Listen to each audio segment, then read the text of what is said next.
ہم نے ایک ان سے اونٹ کا گلا زیادہ لیا تھا اس لیے کہ ہم نے کہا کہ ہمارا ایک بھائی ہے 11واں، تو جب تک آپ اس کو نہیں بھیجیں گے، تو انہوں نے کہا تھا اگر تم لے کے تو جا رہے ہو، اگر بھائی نہ ہوا اور لے کر نہ آئے تو مجھ سے گلا آنکھ نہ مانگنا اس کے بعد۔ تو اب اللہ اکبر، ہمارے بھائی کو ہمارے ساتھ بھیجیں، نقتل و انا لہو لحافظون، کہ تاکہ ہم لے کر آئیں گلا اور بے شک ہم اس کی حفاظت کریں گے۔ ساری رودات سنائی ہوگی بھائیوں نے کہ جی بہت اچھے شخص تھے جو ہم ملے، انہوں نے بڑی ہماری عزت بھی کی اور ہمیں گلہ بھی دیا اور ہماری بات بھی مانی۔ ہم اپنے ساتھ اپنے بھائی بنیامین کو لے کر جائیں گے تاکہ اور گلہ لے سکے، کیونکہ ہم نے ساتھ ثابت کرنا ہے کہ ہم نے سچ بولا تھا، ہمارا 11واں بھائی ہے، تاکہ اگر اپنے حصے کا گلہ لے سکیں اور ہم اس کی پوری حفاظت بھی کریں گے۔ کالا حل آمنوکم علیہ الا کما آمنتکم علی اخیہ من قبل، کہ کیا میں تم پر اسی طرح اعتبار کروں جس طرح کہ اس سے پہلے میں تم پر اعتبار کر چکا ہوں اس کے بھائی کے معاملے میں، یعنی یوسف علیہ السلام کے بارے میں۔ فاللہ خیر حافظہ، اور جو تم کہہ رہے ہو نا ہم حفاظت کریں گے، اصل میں تو اللہ ہی بہترین حفاظت کرنے والا ہے، وَهُوَ ارحم الراحمین، اور وہ سب سے بڑھ کر رحم کرنے والا ہے۔ یعقوب علیہ السلام نے فرمایا کہ کیا اس طرح اعتماد کر لوں، ہاں جس طرح پہلے کیا تھا۔ جہاں تک تمہارے اعتماد کا تعلق ہے تو اس کا تجربہ تو مجھے ہو چکا ہے، البتہ بنیامین کو تمہارے ساتھ بھیجنا ہی پڑا، تو یہ کام صرف اللہ کی حفاظت اور رحمت کے بھروسے پر کروں گا، تمہارے حفاظت اور بھروسے پر نہیں، صرف اللہ کے بھروسے پر ہی کروں گا، تم پر اعتماد کرتے ہوئے نہیں، بے شک وہی سب سے بہتر محافظ اور رحم کرنے والا ہے۔ وَلَمَّا فَتَحُوا مَتَاعَهُمْ، پھر جب انہوں نے اپنا سامان کھولا، وَجَدُوا بِضَاعَتَهُمْ رُدَّتْ الیہم، تو دیکھا کہ ہماری تو واپس کر دی گئی، رقم بھی واپس کر دی گئی۔ قالوا یا بانا ما نبغی ھذہ، کہنے لگے اور ہمیں کیا چاہیے ہمارے ابا جان، ھذہ بضاعتنا ردت الینا، یہ دیکھیں ہماری جو ہم نے پیسے دیے تھے، ہماری جو کرنسی تھی وہ بھی لٹا دی گئی، تو ہم لے کر آئیں گے گلہ اونٹ بھر کر اپنے گھر والوں کے لیے، اور حفاظت بھی کریں گے اپنے بھائی کی، ہمارے بھائی کی۔ وَنَزْدَادُ كَيْلَ بَعِيرٍ، اور یہ جو سب سے جو ہے غلہ جو ہے یہی سب سے ہمارے لیے موافق بھی ہے، لے کر آئیں گے۔ وَنَزْدَادُ كَيْلَ بَعِيرٍ، اونٹ پر غلہ، ذَلِكَ كَيْلٌ يَسِيرٌ، اور یہ سب سے آسان ہے ہمارا غلہ حاصل کرنا، اور تو کہیں سے غلہ مل ہی نہیں رہا۔ بہرحال بحث و مباحثے کے بعد جب انہوں نے اپنا سامان کھولا تو حیرت ہوئی کہ لو یہ بھی پیسے بھی واپس آ گئے، اور کیا چاہیے، خوشی کے ہمارے بے قابو ہو کے دورے ہوئے یعقوب علیہ السلام کے پاس آئے، حاضر ہوئے، اور ان کا کہ بنیامین کو ہمارے ساتھ بھیج دیں، ہم پوری حفاظت کریں گے۔ آمادہ کرنے لگے کہ دیکھیں ہم اور بھی غلہ تو ابھی ہمارا یہ تو زیادہ دیر نہیں چلے گا، ہمیں اور بھی غلے کی ضرورت ہے، تو اسے ہمارے ساتھ بھیج دیں، اور یہی آسان اور سب سے آسان اور موافق راستہ ہے کہ ہم مصر سے لے آئیں، اور تو کہیں جو ہے غلہ ہے ہی نہیں، اور باقی رہ گئی رقم تو ہم آپ سے رقم بھی نہیں مانگیں گے، رقم بھی ہمیں واپس کر دی۔ اللہ اکبر، اور یہ وعدہ بھی کہ ہم اگر اپنے بھائی کو ساتھ لے کے جائیں گے تو اس کی حفاظت بھی کریں گے، اور اونٹ پر غلہ بھی لے کر آئیں گے، ایک اونٹ زیادہ غلہ ہمیں دے دیا جائے گا۔ کہنے لگے کہ میں نہیں بھیجوں گا یعقوب علیہ السلام تمہارے ساتھ، یہاں تک کہ تم مجھ سے پکا وثاقہ کہتے ہیں پورا پکا عہد کرو، من اللہ، اللہ کے نام کے ساتھ، لا تننی بہ، کہ تم اس کو ضرور واپس لے کر آؤ گے، الا ایحاط بکم، مگر یہ کہ تم سب کے لیے جو تو علیحدہ بات ہے۔ پھر جب انہوں نے وعدہ دے دیا اپنے باپ کو، پکا وعدہ اللہ کے نام کے ساتھ عہد کر لیا، قسم کھا لی، قال اللہ علی ما نقول وکیل، تو کہا یعقوب علیہ السلام کہ ہم جو کہہ رہے ہیں اللہ تو اس پر گواہ بن جا۔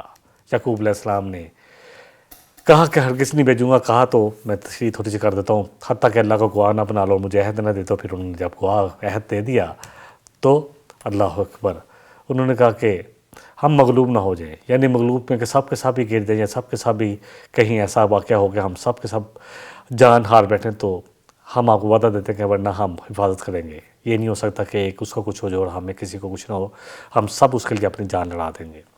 وقالا یا بنیا لا تدخلوا من باب واحد، کہا کہ ہے میرے بیٹو تم ایک دروازے سے داخل نہ ہونا، کیونکہ 11 بھائی جوان اتنے لمبے ترنگے، وَدَخَلُوا مِنْ أَبْوَابٍ مُتَفَرِّقَةٍ، اور داخل ہونا مختلف دروازوں سے، ابواب متفرقہ، مختلف دروازوں سے، وَمَا أُغْنِي عَنْكُم مِّنَ اللَّهِ مِنْ شَيْءٍ، اور دیکھو میری یہ باتیں، یہ تدبیریں اللہ کے ہاں، اللہ کے جو فیصلے ہیں اس سے تمہیں بچا تو نہیں سکتی. ان الحکم الا للہ، سارے فیصلے اللہ ہی کے ہیں. اللہ کے سوا کسی کا فیصلہ جو ہے وہ نہیں ہے. کوئی فیصلہ نہیں کر سکتا کسی کے بارے میں، کوئی کسی کی تقدیر کا فیصلہ نہیں کر سکتا. علیہ توکلت، اسی پر میں توکل کرتا ہوں. علیہ فلیتوکل المتوکلون، اور توکل کرنے والوں کو اسی پر توکل کرنا چاہیے. اس سے اندازہ ہوتا ہے کہ یوسف علیہ السلام کے بعد ان کے بھائیوں کو بیچتے وقت یعقوب علیہ السلام کے دل پر کیا گزر رہی تھی. اللہ پر بھروسہ تو تھا، صبر و تسلیم بھی تھا، اور بلند ترین مقام پر تھا صبر. اور جب یوسف علیہ السلام کے معاملے میں کیسے صبر کیا، مگر پھر بھی انسان تھے، طرح طرح کے اندیشے دل میں آتے تھے. رہ کر اس چیز کے خیال سے کام جاتے تھے کہ یہ احتیاطی مشورہ دیا کہ مصر کی دارالسلطنت میں جا رہے ہیں، سب بھائی ایک دروازے سے داخل نہ ہوں. ان کے سیاسی حالات کا تصور کرنے سے صاف سمجھ آ سکتا ہے کہ اتنے لوگ جو پائے جائیں گے، اتنے بڑے جوان، تو لگے گا کہ یہ کوئی مصر میں آ کر کوئی فتنہ نہ برپا کریں یا کچھ بھی کریں. اور قحط کا زمانہ تھا، یہ لوگ ایک جتھے کی طرح وہاں داخل ہوں گے تو شاید ان پر شک کیا جائے گا، شبے کی نگاہ سے دیکھا جائے گا، اور یہ گمان کیا جائے گا کہ یہاں لوٹ مار تو کرنے نہیں آئے.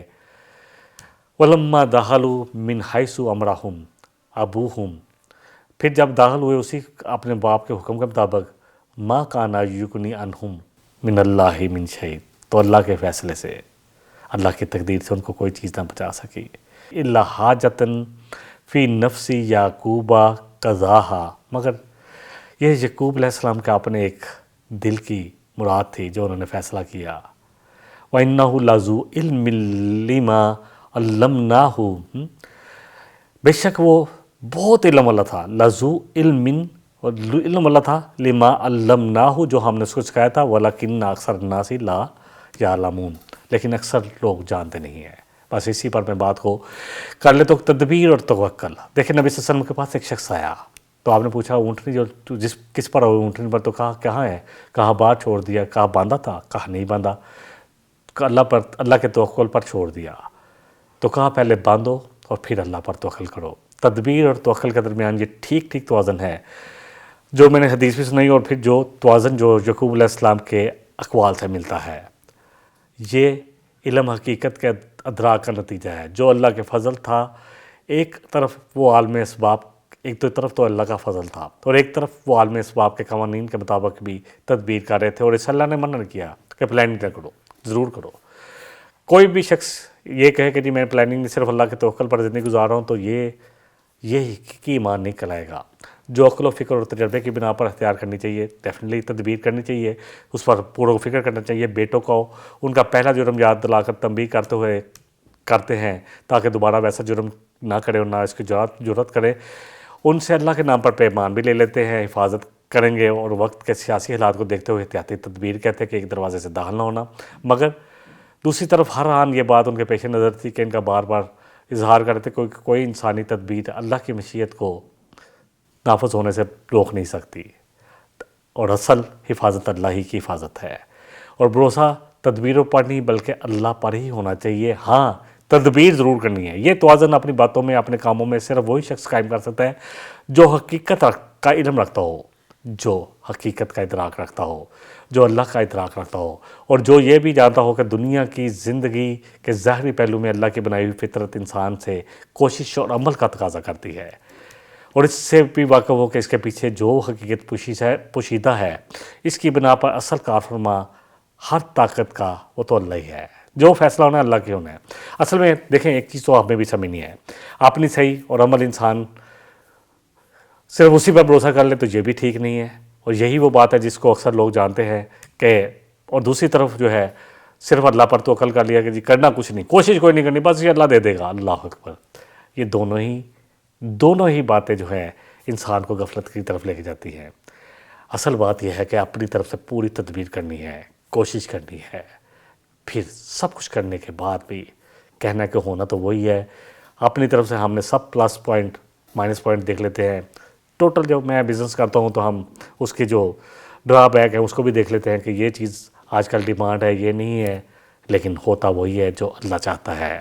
نفع وہی ملتا ہے جو اللہ چاہتا ہے، جس میں چاہے اللہ نفع ڈال دے اور جس میں چاہے نقصان ڈال دے. بہرحال ہمیں درمیانی راستہ ہی اختیار کرنا ہے.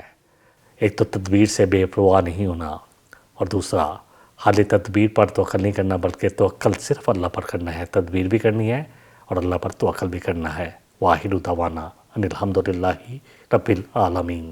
إن هذا القرآن يهدي للتي هي أقوم ويبشر المؤمنين الذين يعملون الصالحات أن لهم أجرا كبيرا۔